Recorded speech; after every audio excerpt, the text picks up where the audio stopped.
Buenas noches, hermanos. Dios les bendiga. Vamos a dar comienzo a una lección más de las grandes doctrinas de la Biblia por R.C. Sproul. Un tema interesante acerca de la deidad del Espíritu Santo. Estamos en la lección número 37 ya. Y gracias a Dios que hemos avanzado bastante, a pesar de que hemos fallado en algunos sábados, pero aquí estamos nuevamente. Como de costumbre, vamos a leer un párrafo cada quien y vamos a tratar de desarrollarlo de la mejor manera con algunas referencias bíblicas que nos ayuden a soportar la lectura. Nuestro hermano Santiago va a empezar en el primer párrafo. Amén. Así es, sí. La deidad del Espíritu Santo. Dice así: en la liturgia de la iglesia solemos escuchar las palabras en el nombre del Padre y del Hijo y del Espíritu Santo. Amén. Esta expresión es una fórmula trinitaria que le asigna a la deidad y a las tres personas de la divinidad. De manera similar, entonamos el Gloria. Gloria sea al Padre y al Hijo y al Espíritu Santo, como fue en el principio, y es ahora y siempre y será por siempre. Amén. Este himno le asigna la gloria eterna a las tres personas de la Trinidad. Se le asigna la gloria eterna al Espíritu Santo, junto con el Padre y el Hijo. Amén. Amén. Dice el párrafo: en el nombre del Padre, del Hijo y del Espíritu Santo. Dice que esas son cosas palabras que nosotros siempre tenemos en nuestra boca. Esta fórmula proviene directamente de las palabras de Cristo. En Mateo 28, 19, donde dice: por tanto, ir y hacer discípulos a todas las naciones, bautizándolos en el nombre del Padre, del Hijo y del Espíritu Santo. Hay algo bien interesante notar en este pasaje, en Mateo 28, 19, que Jesús no dijo en los nombres plurales, sino que dijo en el nombre singular. Hay un solo nombre, una sola esencia divina, pero tres personas distintas. Eso es lo que está tratando R.C. Sproul mencionar. La fórmula bautismal de Mateo 28 sería blasfema si el Espíritu Santo fuera una criatura. Cristo coloca al Padre, al Hijo y al Espíritu Santo en igual de dignidad y autoridad. La iglesia bautiza bajo la autoridad de un Dios trino. Ahora, ¿por qué esta fórmula demuestra la deidad del Espíritu Santo? Y eso es lo que estamos tratando de ver. Porque sería imposible colocar una criatura al mismo nivel que Dios. Observemos que Padre es Dios, Hijo es Dios y Espíritu Santo es Dios. Si el Espíritu Santo fuera simplemente una fuerza o un ángel, Jesús estaría promoviendo idolatría. El Espíritu Santo es unido al Padre y el Hijo es una misma dignidad divina. De modo que separar uno de los otros es destruir la unidad de la fe. Menciona un himno, un canto aquí, R.C. Sproul, que dice gloria para ti, dice que quiere gloria para ti al Padre y al Hijo y al Espíritu Santo. Eso es lo que quiere decir el himno. Este himno antiguo surgió para combatir las herejías que navegaban en ese entonces acerca de la Trinidad. Su propósito era enseñar que toda la gloria pertenece igualmente al Padre, toda la gloria pertenece igualmente al Hijo y toda la gloria pertenece igualmente al Espíritu Santo. Veamos una base bíblica que está en Romanos 11:36 para poder apoyar este concepto. Romanos 11:36. Bueno, sí, lo tengo aquí. Okay. Romanos 11:36 dice: porque de Él y por Él y para Él son todas las cosas. A Él sea la gloria por los siglos. Amén. Amén. Veamos ahora Judas 25. Judas 25. Está casi al final por Apocalipsis. Judas 25. Judas 25.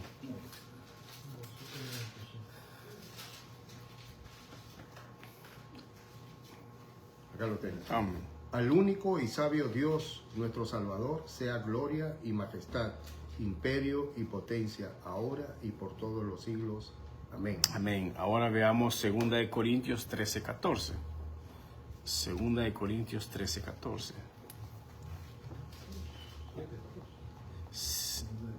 13:14. Oh, 13:14.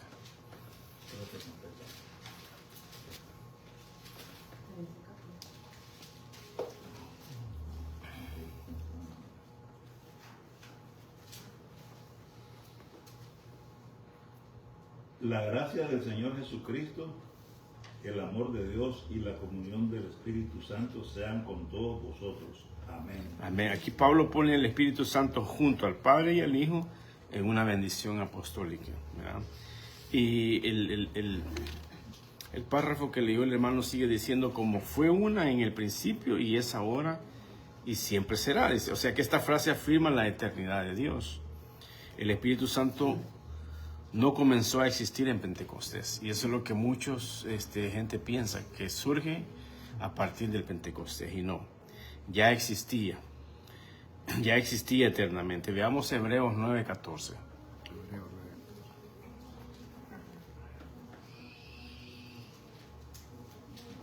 Si decía que el Espíritu se movía sobre la faz de la tierra desde el principio. Sí. Hebreos 9:14. No. Hebreos 9:14. Cuanto más la sangre de Cristo, quien por el Espíritu Eterno, Él mismo se ofreció sin mancha a Dios, purificará nuestra conciencia de obras muertas para servir al Dios vivo. Amén. Ahí claramente dice que el Espíritu es llamado explícitamente eterno, ¿verdad? Y solo Dios es eterno. Ahora, si el Espíritu Santo es eterno es porque es Dios. Amén. Claramente. La gloria pertenece únicamente a Dios. Veamos Isaías 42:8. Isaías 42:8.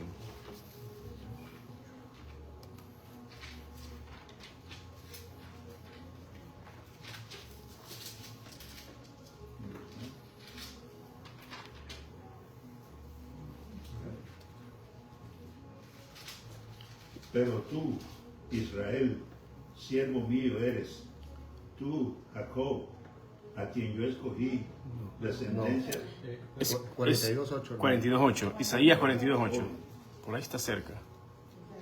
No, sí, está. Sí. Yo, Jehová, este es mi nombre, y a otro no daré mi gloria, Amén. ni mi alabanza a esculturas. Amén. Quiere decir que si Dios no comparte su gloria con otro, entonces el hecho de que el Espíritu Santo reciba la gloria demuestra que Él es Dios. Amén. Dios no comunica su honra a las criaturas, por tanto, toda adoración dada al Hijo y al Espíritu confirma su verdadera divinidad. La iglesia no solamente estudia la Trinidad, sino que la iglesia adora al Dios Trino. Cuando decimos gloria al Padre, al Hijo y al Espíritu Santo, estamos claramente confesando un solo Dios, tres personas, la misma esencia, la misma gloria, la misma eternidad y el mismo poder. Amén. El Espíritu Santo es verdaderamente Dios, consustancial con el Padre y el Hijo. El Espíritu Santo crea, el Espíritu Santo da vida, el Espíritu Santo santifica y el Espíritu Santo habla y también inspira las Escrituras. Solo Dios puede hacer todas estas cosas. Amén.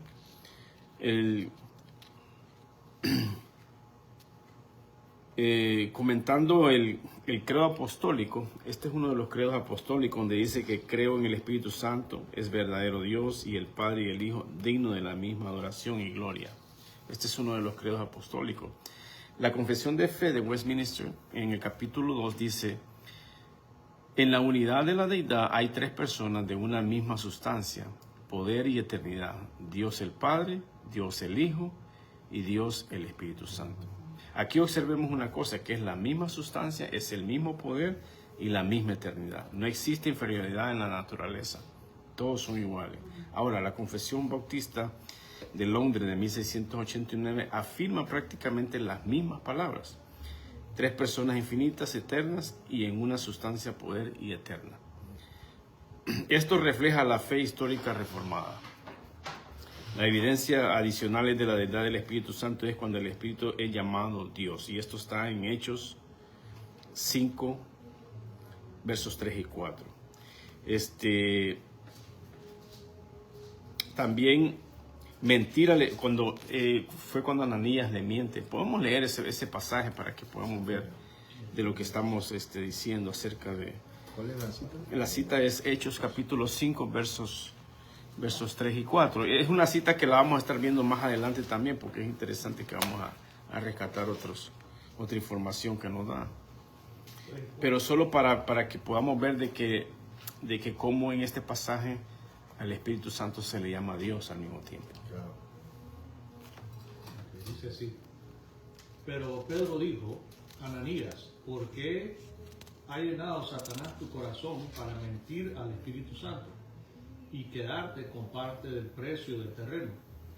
Mientras estaba sin venderse, ¿no te pertenecía? Y después de vendida, ¿no estaba bajo tu poder? ¿Por qué concebiste este asunto en tu corazón? No has mentido a los hombres, sino a Dios. O sea que al principio le dice que mintió al Espíritu Santo y después le dice que mintió a Dios. Aquí claramente podemos ver que es la misma persona, ¿verdad? Que es eterno, y también esto está en Hebreos 9:14. Su eternidad, podemos verla también ahí. Son varias citas, pero algunas las vamos a saltar para no extendernos tanto. Hebreo nomás está hablando de la eternidad. Está en Hebreos 9:14. Sí, lo leímos. Sí. Y también que es omnisciente, que está en 1 Corintios capítulo 2, 10 al 11, que es omnipresente, que está en el Salmo 139, verso 7. Hace obras divinas, creó el universo, como está en Génesis 1:2, da vida, como está en Job 33:4, inspiró las escrituras, como está en 2 de Pedro 1:21, y regenera, como está en Juan 3, versos 5 al 8. Ahora, 1 Corintios dice que primera de... 10, 11, que 1 Corintios. Es que es omnisciente. No, ya sé. Esta es la omnisciencia. El capítulo. 1 Corintios 2, versos 10 Sí, hermano. y 11. Okay. Sí. Ahora, no adoramos tres dioses, claramente. Adoramos el único Dios trino. Nuestra adoración debe ser conscientemente trinitaria. Amén. Ahora, pasemos al próximo párrafo, que es el número 2.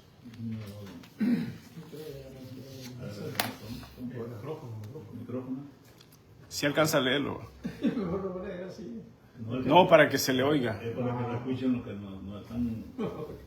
Entonces dice que gloria sea al Padre. No, mientras, donde dice mientras, el número 2. El punto 2. Punto 2. El número 2. Dice Señácelo Dice mientras. mientras empieza. O sea que mientras lo encuentra. Sí. Mientras dice que la ciudad de Cristo dice ha sido tema de debate por los siglos. Y dice debate dice todavía continúa.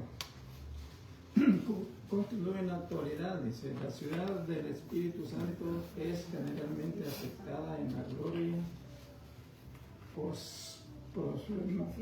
posiblemente la razón por la cual dice la ciudad del Espíritu Santo, sí, del Espíritu Santo no ha sido tan controvertida, porque el Espíritu nunca toma forma de humano. Sí, o sea que mientras que la deidad, dice, de Cristo ha sido un tema de debate por los siglos, el Espíritu Santo no ha sido tanto, porque la deidad de Cristo, vamos a ver por qué es que la deidad de Cristo fue tan debatida.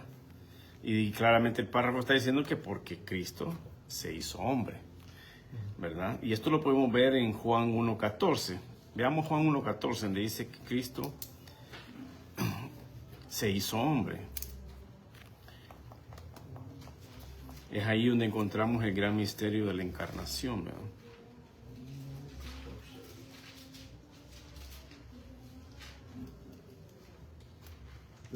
Hermano.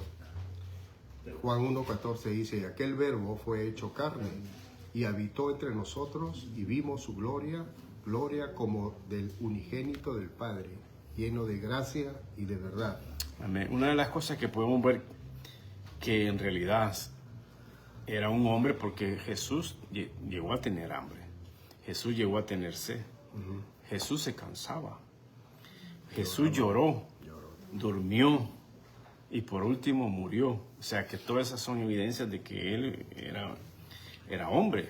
Ahora, muchas personas veían estas características humanas y concluían, si es humano, no puede ser Dios. O sea, eso era lo que ellos pensaban. Por eso surgieron muchas herejías. Algunas herejías acerca de Cristo fueron los evomitas. Eviomitas. Esa es la palabra, evionitas. Y estos evionitas, en hebreo evionín, era de los pobres.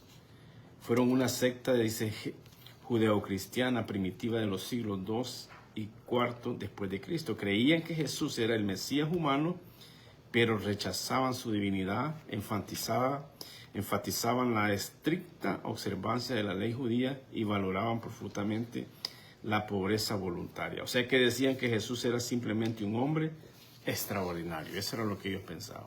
Ario, también, 256 al 236 después de Cristo, fue un sacerdote y teólogo cristiano de Alejandría, en Egipto. Es famoso por fundar el arianismo, una doctrina que causó una gran división en la iglesia primitiva, al negar que Jesucristo fuera igual a Dios Padre. Sus ideas principales fueron la naturaleza de Cristo. Ario sostenía que Jesús fue primera y más excelsa creación de Dios, pero no eterno ni de la misma esencia del Padre. Eso era lo que Ario sostenía. Enseñó que Cristo era la primera criatura creada por Dios. Y su famosa frase era, hubo un tiempo cuando el Hijo no existía. Eso era lo que él decía. Y esto llevó al gran conflicto del siglo IV, que fue el concilio de Nicea en el 325 después de Cristo. La iglesia respondió afirmando que Cristo es Dios verdaderamente y Dios verdadero, engendrado, no creado. ¿Puedo decir algo? Sí. ¿Puedo decir algo? O sea, Sí. digo, si fuera así, ¿no? Que él no fuera humano, si no fuera así, digo, derrotaría, no sé si decir es una profecía que decía en el Antiguo Testamento, que sin derramamiento de sangre no hay perdón de pecados. Y para eso, pues tenía que ser humano Dios, o sea, Jesús. Así, ¿no? No, claramente, si Cristo no fuera Dios, no podría salvarnos. Eso Claro. sí es. Si no fuera hombre, no podría representarnos a nosotros también cuando él mismo, ¿verdad? Ahora, ¿por qué aún existen grupos que niegan la deidad de Cristo? Porque todavía, hasta hoy en día, existen grupos así. Sí. Como por ejemplo, los testigos de Jehová. Algunos grupos unitarios creen también eso. Sectas modernas y algunas corrientes liberales son los que todavía ellos tienen ese mismo pensamiento. Ellos interpretan que Jesús fue un profeta, que fue maestro, un ser creado, un Dios inferior, con D minúscula. Pero las escrituras dicen claramente lo contrario, ¿verdad? Donde dicen, que leímos en Juan 1.1, dice que el verbo era Dios. En Juan 20.18 dice que Tomás le dijo, Señor mío y Dios mío. Claramente Tomás le dio eso. Se lo identificó de esa manera. Y Tito 2.13 dice, nuestro gran Dios y Salvador Jesucristo. O sea que ellos mismos testificaban claramente, ¿verdad? La deidad del Espíritu Santo es generalmente aceptada en la iglesia. Esto no significa que nunca fue cuestionada. Hubo un grupo llamado se llaman los neumatomanacos. Estas personas eran los que combatían el Espíritu Santo en el siglo IV. Ellos enseñaban que el Espíritu Santo era una criatura o un poder divino. La iglesia respondió mediante el primer concilio de Constantinopla,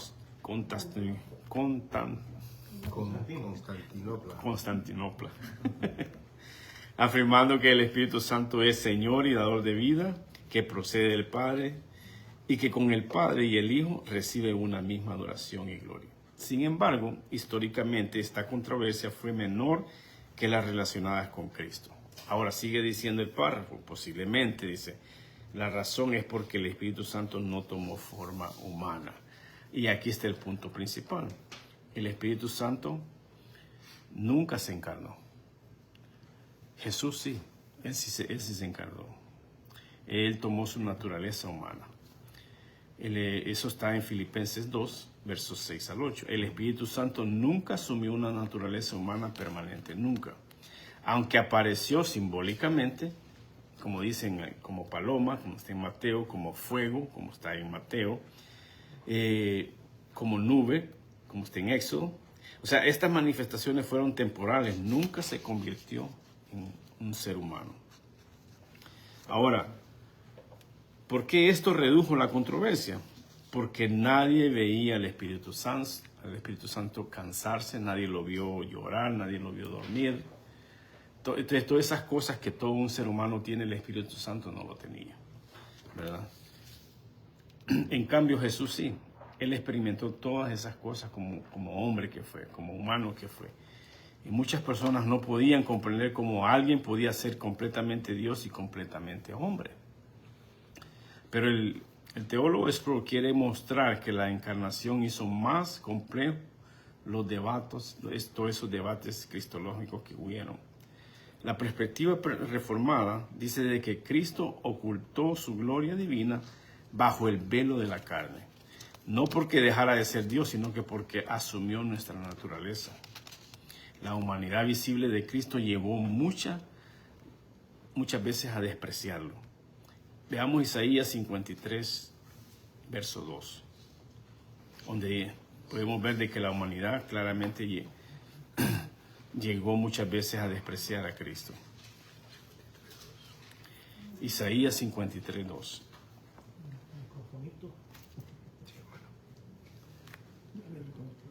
Creció delante de él como renuevo tierno, como raíz de tierra seca. No tiene aspecto hermoso ni majestad para que lo miremos, ni apariencia para que lo deseemos. Amén. O sea que la humanidad de Cristo no disminuye su deidad, la revela en el contexto de la redención. Es decir, que Jesús no dejó de ser Dios cuando nació en Belén.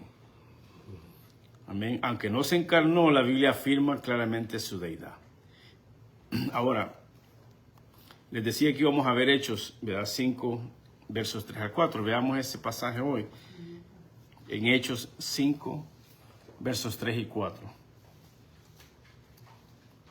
Acerca de Ananías.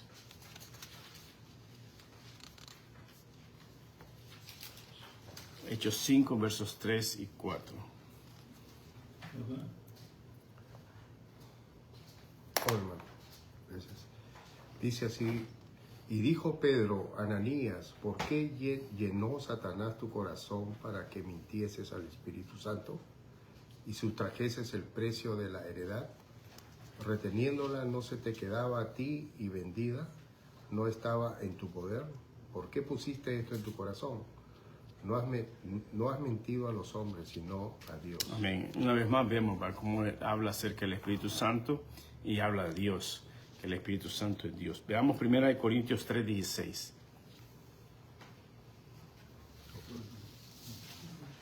1 Corintios 3:16. 1 Corintios 3:16. ¿No sabéis que sois templo de Dios y que el Espíritu de Dios mora en vosotros? Amén. Claramente podemos ver que el Espíritu mora en nosotros. 1 Corintios 6:19, más adelantito, donde dice que nuestro cuerpo es el templo del Espíritu Santo.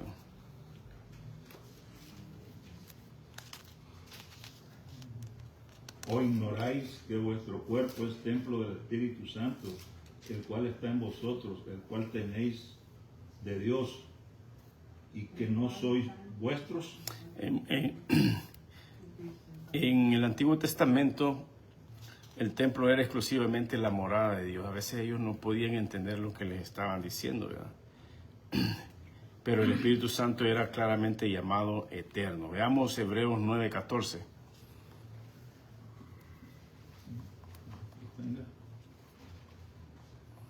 Interesante esta cita porque es llamado eterno y Dios es eterno.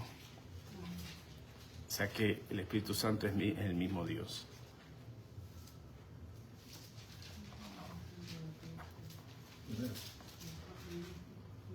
Ya lo leímos. Cuanto más la sangre de Cristo, quien por el Espíritu Eterno, Él mismo se ofreció sin mancha a Dios, purificará nuestra conciencia de obras muertas para servir al Dios vivo. Amén. La confesión de fe de Westminster confiesa de que, o enseña que en la unidad de la deidad de tres personas y de una misma sustancia, poder y eternidad, el Espíritu Santo no posee una divinidad inferior, es igual, comparte plenamente la naturaleza divina por el Padre y por el Hijo. Ahora, debemos valorar la encarnación de Cristo. El hecho de que Cristo tomara carne fue necesario para nuestra salvación. Jesús se hizo hombre para representarnos a nosotros aquí en la tierra. No debemos pensar que el Espíritu Santo es menos importante.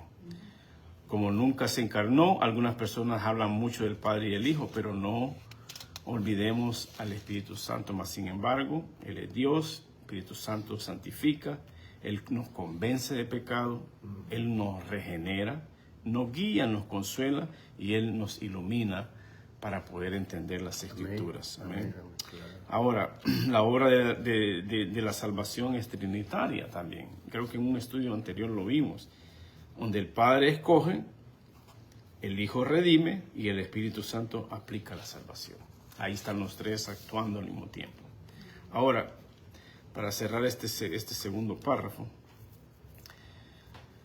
la deidad de Cristo ha sido más discutida porque el Hijo Eterno asumió una naturaleza humana visible. Y muchas personas tropiezan con este misterio de la encarnación. En cambio, el Espíritu Santo nunca tomó esa forma humana. Por lo que su naturaleza divina generó muchos debates históricos. Sin embargo, la Biblia enseña con la misma claridad que el Padre es Dios, el Hijo es Dios y el Espíritu Santo es Dios. Y la tradición reformada ha sostenido que las tres personas de la Trinidad son coiguales, coeternas, dignas de la misma adoración y gloria. Para el creyente, esta verdad no solo es una doctrina para estudiar, sino una realidad para vivir con gratitud. El Padre planeó nuestra redención, nuestra salvación, y el Hijo la obtuvo mediante su sacrificio, y el Espíritu Santo la aplica eficazmente en nuestros corazones. Ahí están las tres personas formando parte de nuestra salvación. Sigamos entonces en el siguiente párrafo, donde dice la Biblia claramente... Número 4. 3. Ah, 3. Sí, el Sorry.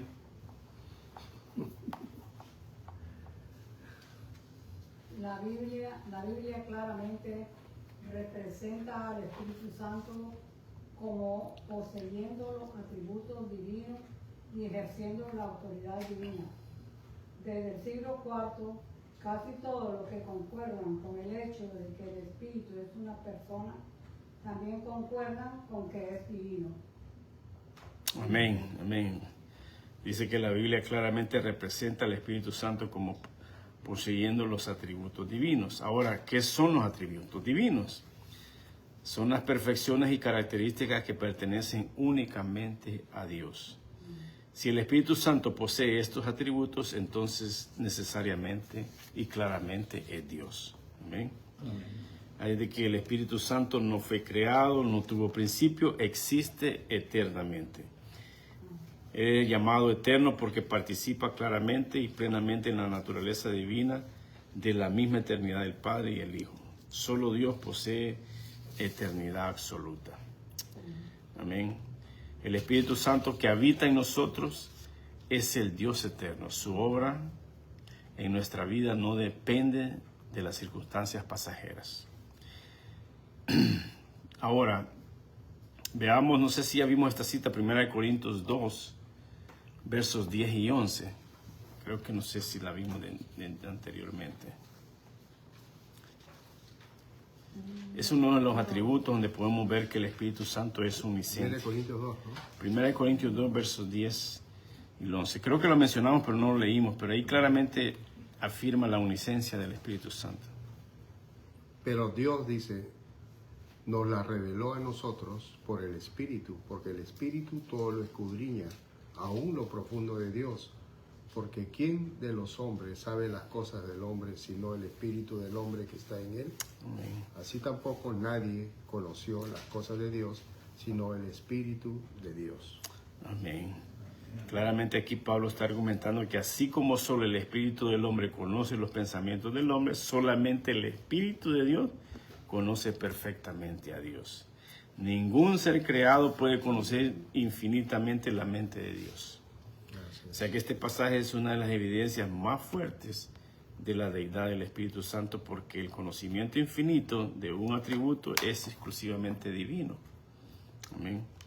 El Espíritu Santo conoce perfectamente nuestras necesidades y nuestras luchas.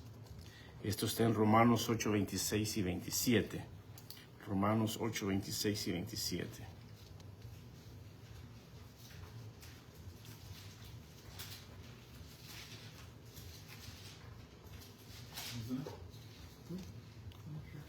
Romanos 8, 26 y 27.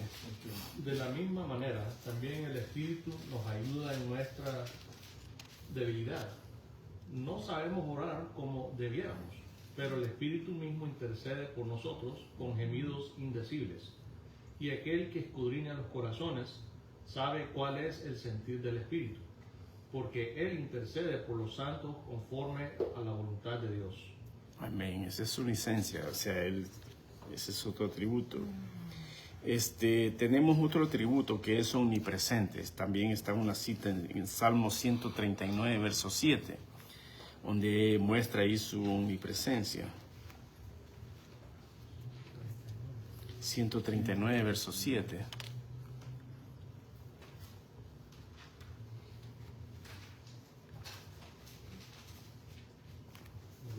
Sí. ¿A dónde me iré de tu espíritu? ¿A dónde huiré de tu presencia? Amén. Aquí David equipara la presencia del Espíritu Santo con la presencia de Dios. David enseña claramente que Dios llena los cielos y la tierra mediante su Espíritu. Claramente podemos ver que el creyente, como hijo de Dios, nunca estamos solos. El Espíritu Santo está presente en todas nuestras circunstancias. El párrafo sigue diciendo también que dice, y ejerciendo la autoridad divina. O sea que en la Biblia el Espíritu Santo no solo tiene características divinas, sino que también realiza acciones que solo Dios puede hacer. Veamos entonces Génesis 1:2, donde está ahí la participación de la creación.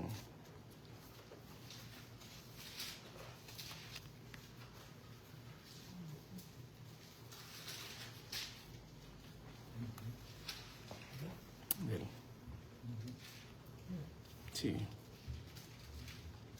Y la tierra estaba desordenada y vacía, y las tinieblas estaban sobre la faz del abismo, y el Espíritu de Dios se movía sobre la faz de las aguas. El Espíritu de Dios. O sea que ya, ahí podemos ver también que ya existía, ¿verdad? Que no nació en Pentecostés. Amén. Veamos otra cita en Job 33, verso 4. Aquí podemos ver también la omnipotencia, un atributo más del Espíritu Santo.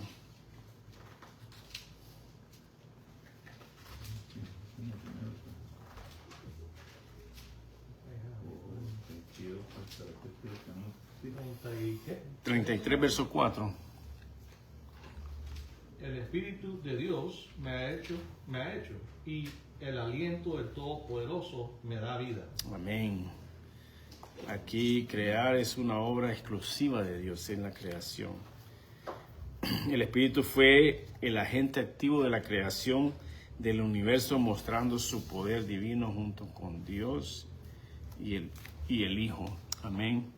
Ahora, nos ayuda, nos inspira también otra cita que podemos ver en 2 de Pedro 1:21,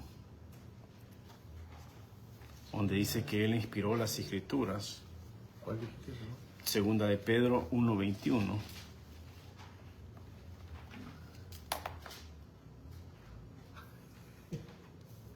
ahí lo tengo. Ok. Pues ninguna profecía fue dada jamás por un acto de voluntad humana, sino que hombres inspirados por el Espíritu Santo hablaron de parte de Dios. Amén. O sea que claramente podemos ver que el Espíritu Santo es el autor divino de las Escrituras. Cuando leemos la Biblia, estamos escuchando claramente la palabra inspirada por Dios. Amén. Ahora, un versículo más donde nos regenera, donde regenera al pecador, que está en Juan 3, versos 5 al 8. No.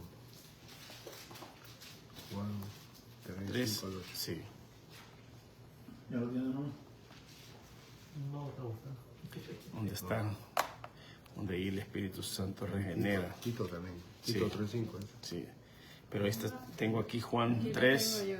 Juan 3, versos 5 al 8. Son 3 versículos. Respondió Jesús, de cierto te digo, que el que no naciere de agua y del Espíritu, no puede entrar en el reino de Dios. Lo que es nacido de la carne, carne es, y lo que es nacido del Espíritu, Espíritu es. No te maravilles de que te dije, os es necesario nacer de nuevo. El viento sopla de donde quiere y oyes su sonido, mas si no sabes de dónde viene ni a dónde va, así es todo aquel que es nacido del Espíritu. Amén. O sea que dar vida espiritual es una obra divina. ¿Verdad? La regeneración es una obra soberana del Espíritu Santo. El hombre no puede producir su propio nuevo nacimiento, si no es a través del Espíritu Santo. Ahora, el Espíritu Santo también santifica a los creyentes. Veamos un pasaje en 2 de Tesalonicenses, capítulo 2, verso 13, donde ahí claramente dice que mediante el Espíritu está la santificación por el Espíritu Santo. 2 de Tesalonicenses, capítulo 2, verso 13. Pero nosotros siempre tenemos que dar gracias a Dios por ustedes, hermanos amados, por el Señor, porque Dios los ha escogido desde el principio para salvación, mediante la santificación por el Espíritu. Amén. Y la fe en la verdad. Amén. O sea que solamente Dios a través del Espíritu Santo puede transformar ese corazón. Ahora, aquí menciona algo acerca desde el siglo IV, dice. Este periodo fue en que la iglesia enfrentó las grandes controversias trinitarias.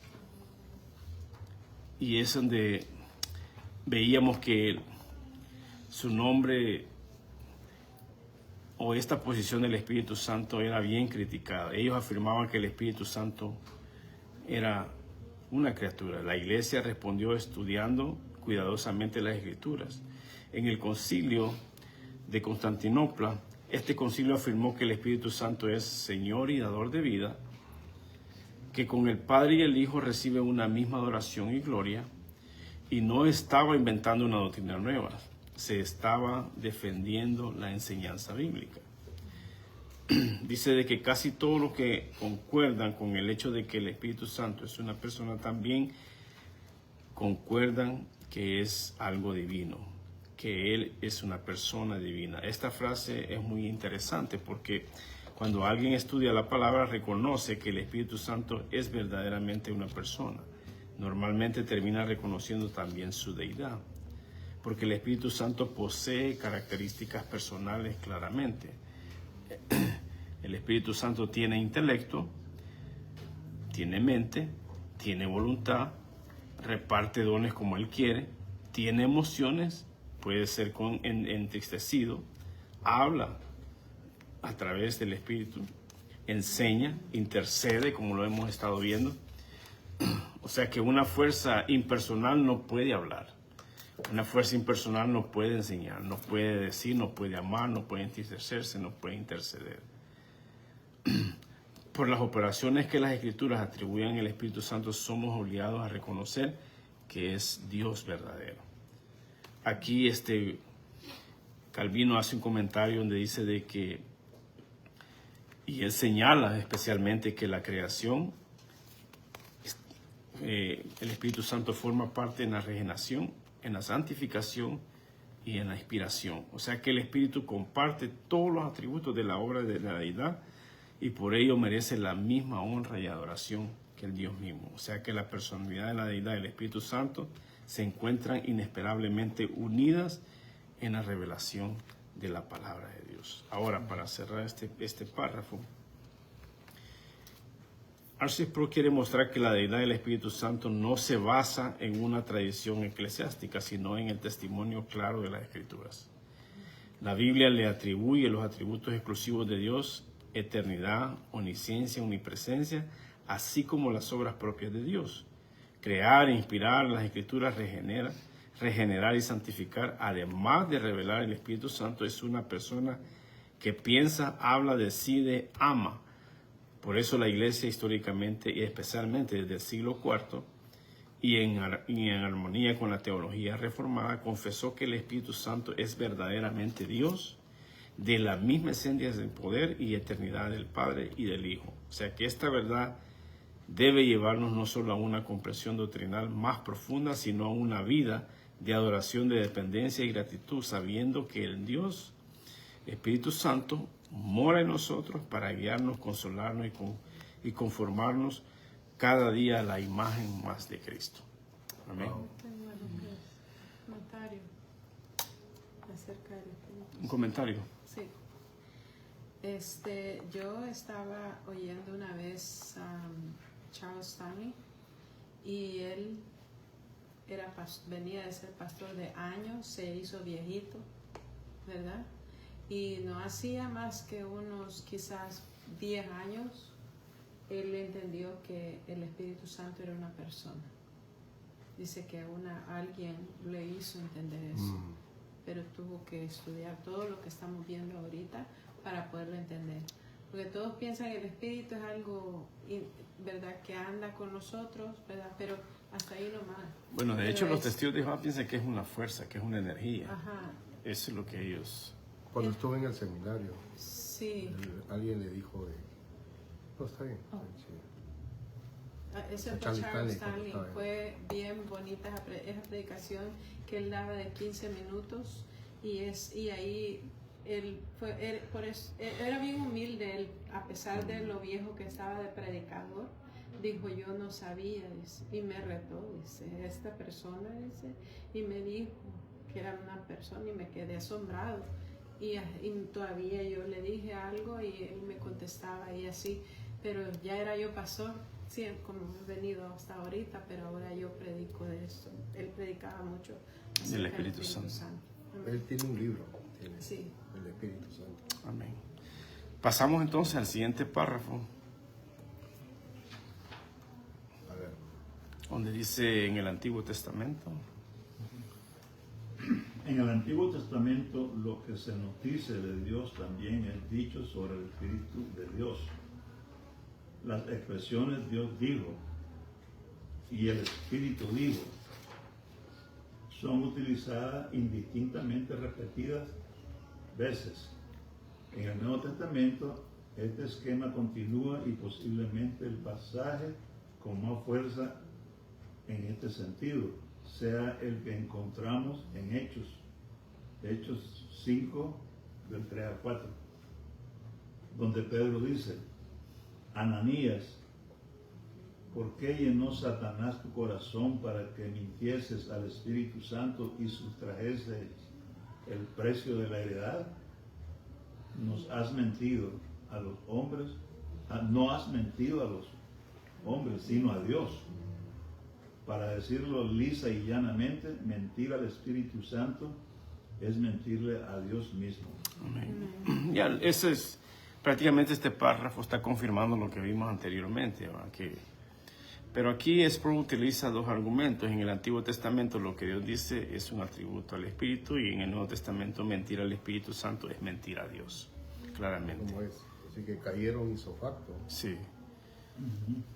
Sí. Y a Zafira también igualito repitió la misma.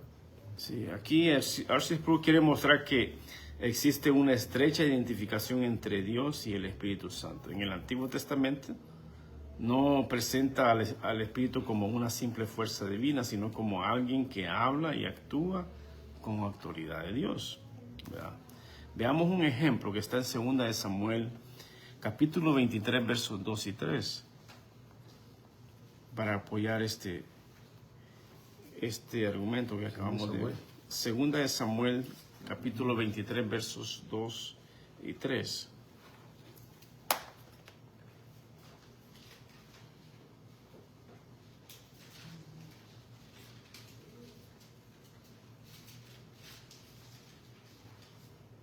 Y 3, 2 2 y 3, donde el Espíritu habla. El Espíritu del Señor habló por mí y su palabra estuvo en mi lengua. Dijo el Dios de Israel, me habló la roca de Israel, el que con justicia gobierna sobre los hombres, que en el temor de Dios gobierna. Amén. Pues aquí podemos ver claramente las dos cosas que están en paralelo, porque el Espíritu habló y dice que el Dios de Israel habló también. Aquí ya los dos están a la par. David usa ambas expresiones para referirse al mismo autor divino. O sea que David no distingue entre la voz del Espíritu y la voz de Dios, porque el Espíritu Santo participa plenamente en la naturaleza divina, que es el mismo Dios. Amén. Amén. Donde dice las expresiones Dios dijo y el Espíritu Santo dijo, son utilizadas indistintamente. O sea que el patrón que aparece repetidamente en la Biblia. Ahora veamos otro ejemplo, que está en Isaías capítulo 6, versos 8 al 10. Isaías 6, versos 8 al 10. Es la traumática. Sí. Isaías 6, 8, 10. Sí. Después oí la voz del Señor que decía, ¿a quién enviaré y a quién irá por nosotros? Entonces respondí yo, heme aquí, envíame a mí. Y dijo, anda y di a este pueblo, oíd bien, y no entendáis, ved por cierto, mas no comprendáis. O sea que claramente dice, Dios dice, Voy en el 9. ok. Engruesa el corazón de este pueblo y agrava sus oídos y ciega sus ojos, para que no vea con sus ojos, ni oiga con sus oídos, ni su corazón entienda, ni se convierta y haya para él sanidad. Amén. Dios dijo, ¿a quién enviaré? Ya Él habló. Ahora veamos en el Nuevo Testamento. Vimos una cita en el Antiguo, ahora veamos en el Nuevo Testamento, que está en Hechos 28. Hechos 28, 25 y 27. Donde aquí Pablo cita a Isaías también, ¿verdad? Hechos 28, versos 25 y 27. 25 al 27. Uh-huh. Al no estar de acuerdo entre sí, comenzaron a marcharse después de que Pablo dijo una última palabra.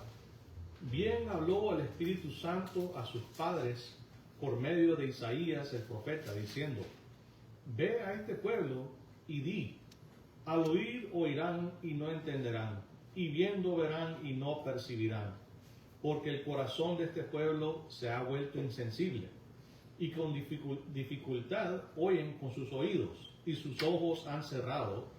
De otro modo verían con los ojos, y oirían con los oídos, y entenderían con el corazón, y se convertirían, y yo los sanaría.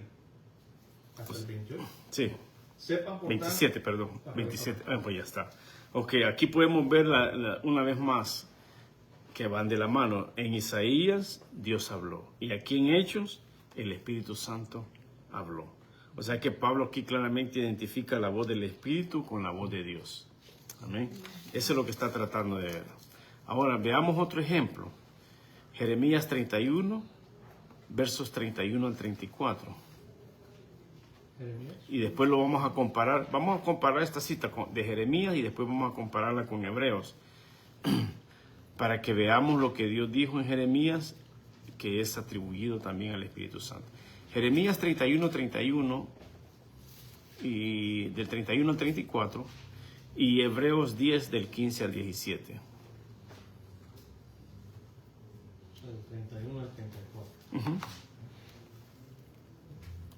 Vienen días, declara el Señor, en que haré con la casa de Israel y con la casa de Judá un nuevo pacto, no como el pacto que hice con sus padres el día que los tomé de la mano para sacarlos de la tierra de Egipto, mi pacto que ellos rompieron, aunque fui un esposo para ellos, declara el Señor.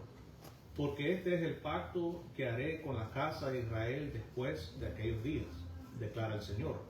Pondré mi ley dentro de ellos y sobre sus corazones la escribiré. Entonces yo seré su Dios y ellos serán mi pueblo.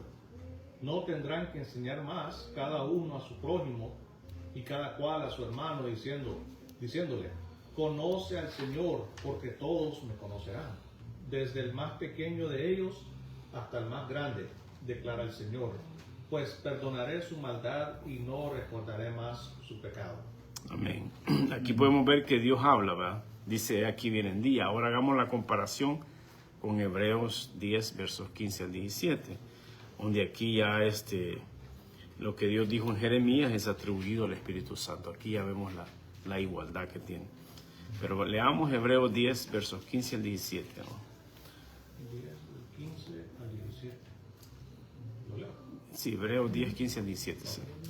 También el Espíritu Santo nos da testimonio, porque después de haber dicho, este es el pacto que haré con ellos después de aquellos días, dice el Señor. Pondré mis leyes en su corazón y en su mente las escribiré. Añade, y nunca más me acordaré de sus pecados e iniquidades. Amén. Sí.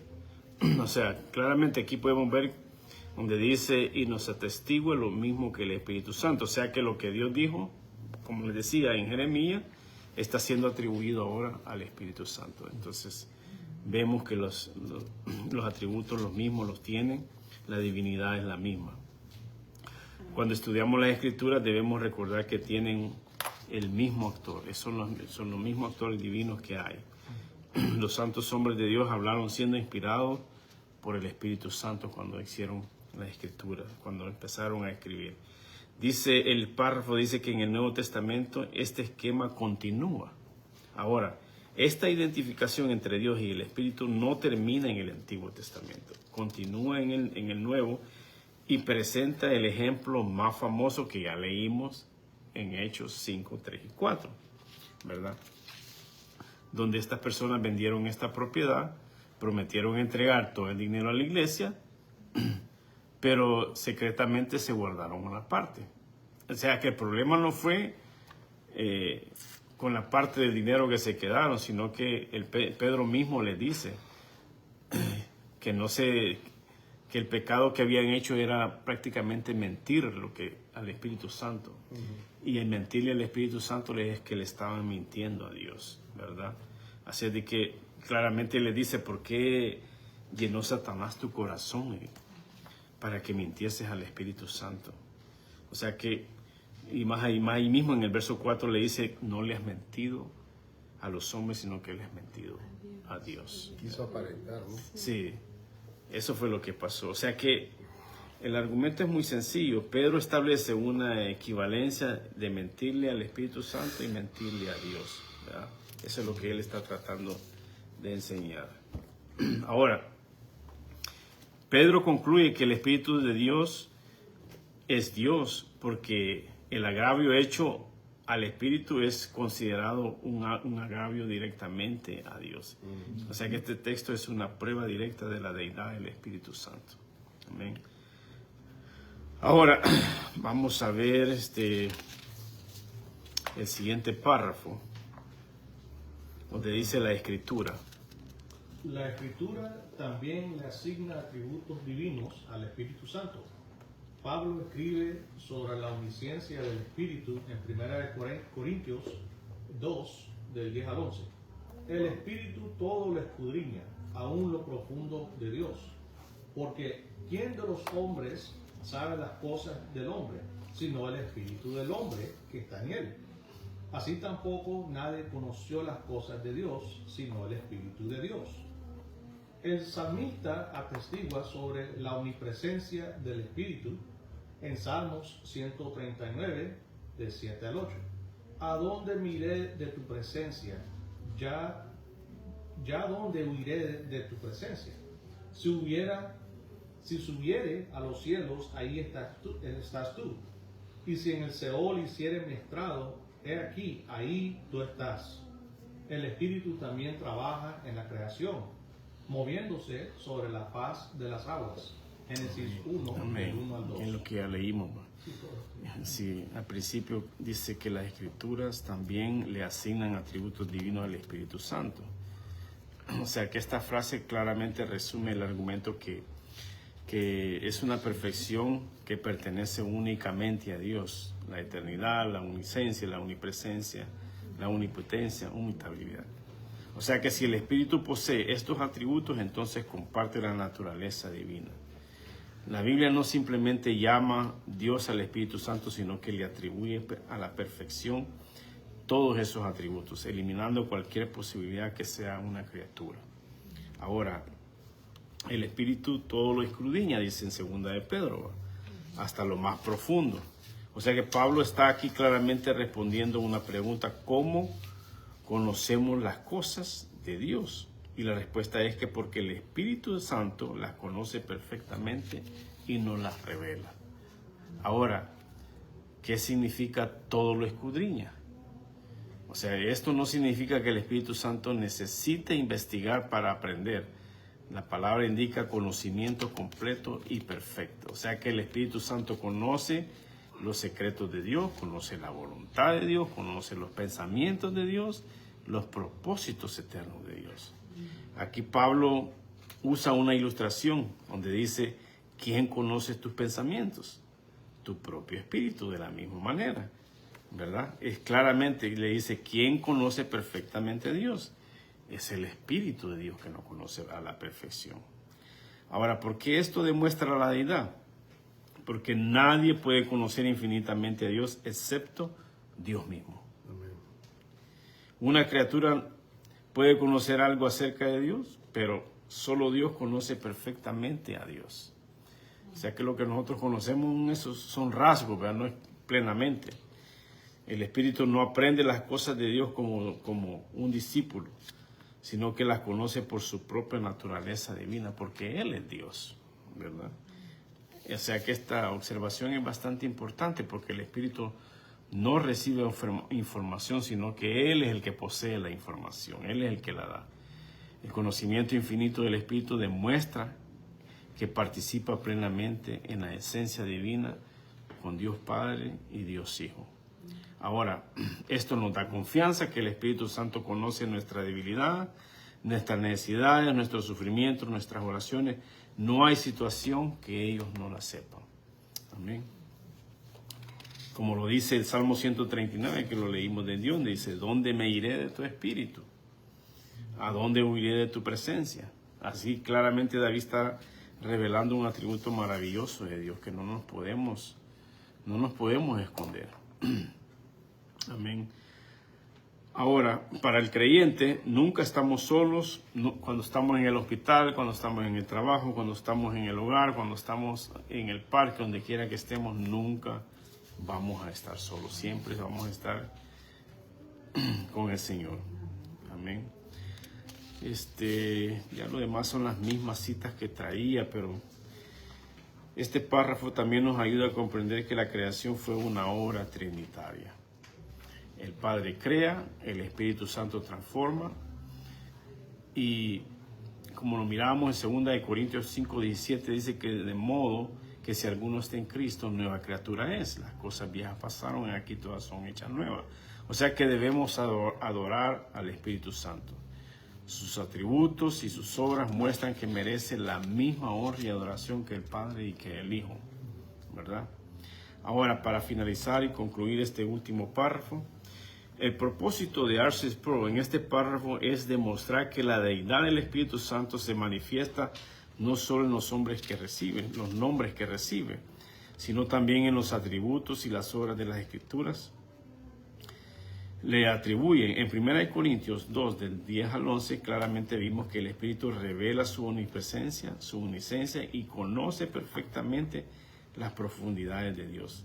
El Salmo 139, David proclama su omnipresencia al recordar que nadie puede escapar de su presencia.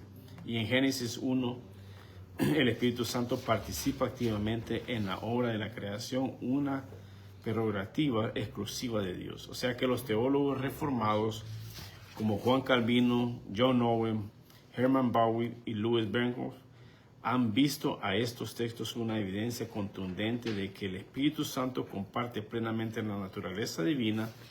Para el creyente, esta doctrina es profundamente consoladora. El Espíritu, que conoce todas las cosas, está presente en todo lugar y creó el universo. Es el mismo Espíritu que mora en nosotros, nos guía en la verdad, intercede por nuestras debilidades y continúa la obra de una nueva creación hasta conformarnos perfectamente a la imagen de nuestro Señor Jesucristo.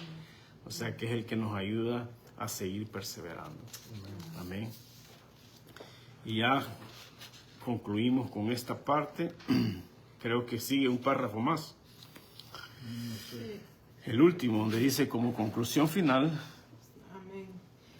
El párrafo número 6, como conclusión final sobre la deidad del Espíritu Santo, tenemos la bendición de Pablo en su segunda carta a los Corintios, la gracia del Señor Jesucristo, el amor de Dios y la comunión del Espíritu Santo sean con todos vosotros. Amén. Amén. O sea que aquí este último párrafo es una conclusión profundamente teológica, donde después de presentar diversas evidencias de la deidad del Espíritu Santo, aquí R.C. Sproul termina con una prueba práctica y litúrgica de la bendición apostólica de Pablo en el 2 de Corintios, ¿no? Su argumento es sencillo, dice que si el Espíritu Santo comparte la misma bendición, honor y comunión con el Padre y el Hijo, entonces participa de la misma naturaleza divina. Amén. No sé si vimos este pasaje en 2 de Corintios capítulo 13, verso 14. Ustedes me dicen si ya lo leímos o no. 2 de Corintios 13. La gracia del Señor Jesucristo. Uh-huh. Sí. Aquí está, la gracia del Sí, es este que acabamos de ver, la gracia de Dios y sí. la comunión del Espíritu Santo sean con todos vosotros. Amén. Luego dice Este pasaje lo que quería enfatizar, que aquí claramente Pablo menciona a las tres personas distintas. Dice el Señor Jesucristo, Dios el Padre y el Espíritu Santo. O sea, claramente ahí menciona la Trinidad, ¿verdad? Ahora, esta es una comparación bastante importante. Recordemos aquí en Mateo 28, 19, donde dice que en el nombre del Padre, del Hijo y del Espíritu Santo, ¿verdad? Así, aquí claramente vemos en Mateo 28 una fórmula bautismal, como en 2 de Corintios 13, una fórmula de bendición. Ambas colocan al Espíritu Santo junto al Padre y al Hijo. Pablo une estas tres personas porque en ellas reside toda la plenitud de nuestra salvación. Nuestra bendición espiritual depende de la obra junto con el Espíritu Santo, con Dios, el Dios Trino. Dice que la gracia del Señor es Jesucristo. Ahora, ¿por qué Pablo comienza con Cristo? Porque está enfatizando la obra redentora. Veamos Juan 1.17. Juan 1.17, donde habla acerca de la gracia y la verdad. Y entra en bajo. Juan 1.17. Ya casi terminamos, hermano. 1:17. Sí. Para que despierte. Habiendo una de Apocalipsis. 1:17. Sí. Porque la ley fue dada por medio de Moisés. La gracia y la verdad fueron hechas realidad por medio de Jesucristo. Amén. Amén, amén. Claramente la obra de la Trinidad en la salvación. Muchos teólogos reformados ven en este versículo un resumen del plan de redención, que es el Padre ama, el Hijo concede gracia y el Espíritu Santo produce comunión. La confesión de fe de Westminster enseña que las tres personas de la Trinidad obran inseparablemente, aunque cada uno manifiesta propiedades personales y distintas. O sea que toda la vida cristiana tiene un carácter trinitario. Procede del Padre por medio del Hijo y del Espíritu Santo. El creyente tiene comunión especial con el Padre en su amor, comunión especial con el Hijo en su gracia y comunión especial con el Espíritu Santo en su consuelo y santificación. Amén. Así que ya con esto concluimos. Tengo varias citas aquí, pero quiero cerrar con esta observación de R.C. Sproul. O sea que existe una hermosa conexión entre el inicio y el final de esta lección de R.C. Sproul cuando comienza recordando las palabras de la iglesia en Mateo 28:19, ¿verdad? Y terminas con las palabras del apóstol Pablo en 2 Corintios 13. O sea que los reformados observaron que estas dos fórmulas claramente enmarcan la vida cristiana. Entramos visiblemente en la comunidad del pacto mediante el bautismo en el nombre de Dios Trino y vivimos diariamente bajo la bendición del mismo Dios Trino. O sea que por ello la doctrina de la deidad del Espíritu Santo no es una enseñanza abstracta, es una verdad que acompaña al creyente desde la incorporación visible de la iglesia hasta su caminar cotidiano en la gracia, el amor y la comunión del Padre, del Hijo y del Espíritu Santo. Amén.